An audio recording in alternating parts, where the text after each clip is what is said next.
Évangile de Jésus-Christ selon Jean, c'est au chapitre 3.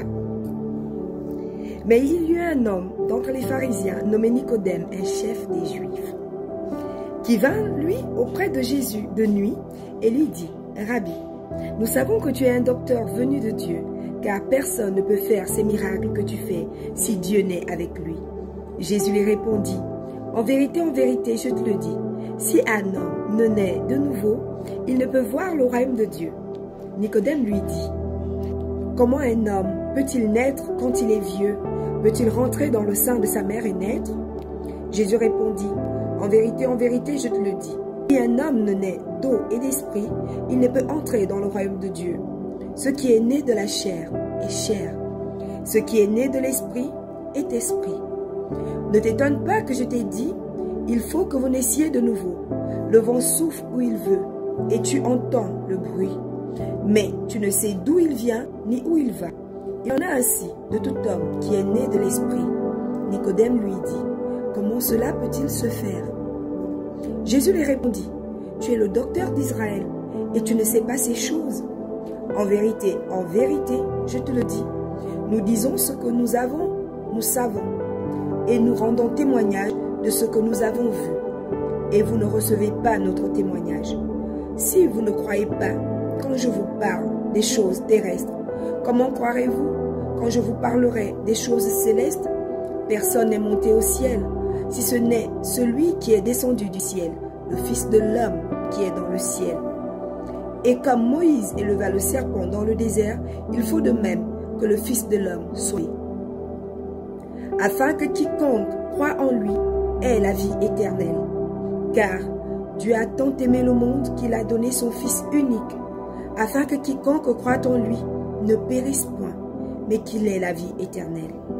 Dieu en effet n'a pas envoyé son Fils dans le monde pour qu'il juge le monde, mais pour que le monde soit sauvé par lui. Celui qui croit en lui n'est point jugé, mais celui qui ne croit pas est déjà jugé, parce qu'il n'a pas cru au nom du Fils unique de Dieu.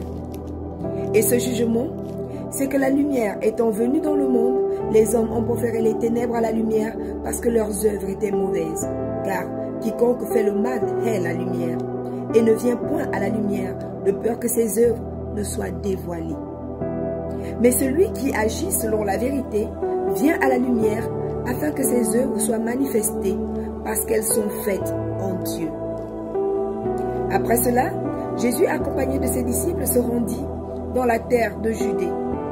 Et là, il demeura avec eux et il baptisait. Jean aussi baptisait à Énon, près de Salim, parce qu'il y avait là beaucoup d'eau. Et on y venait pour être baptisé, car Jean n'avait pas encore été mis en prison. Or, il se levait de la part des disciples de Jean une dispute avec un juif touchant la purification. Ils vinrent trouver Jean et lui dirent, « Rabbi, celui qui était avec toi au-delà du Jourdain et à qui tu as rendu témoignage, voici il baptise et tous vont à lui. » Jean répondit, « Un homme ne peut recevoir que ce qui lui a été donné du ciel.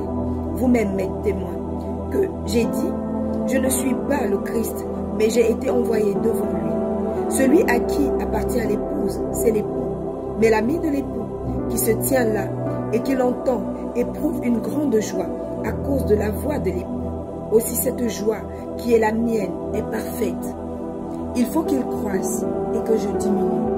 Celui qui vient d'en haut est au-dessus de tous. Celui qui est de la terre est de la terre, et il parle comme étant de la terre. Celui qui vient du ciel est au-dessus de tous. Il rend témoignage de ce qu'il a vu et entendu, et personne ne reçoit son témoignage. Celui qui a reçu son témoignage a certifié que Dieu est vrai, car celui que Dieu a envoyé dit les paroles de Dieu, parce que Dieu ne lui a pas donné l'esprit avec mesure. Le Père aime le Fils, et il a remis toutes choses entre ses mains. Celui qui croit au Fils a la vie éternelle. Celui qui ne croit pas au Fils ne verra point la vie, mais la colère de Dieu demeure en lui.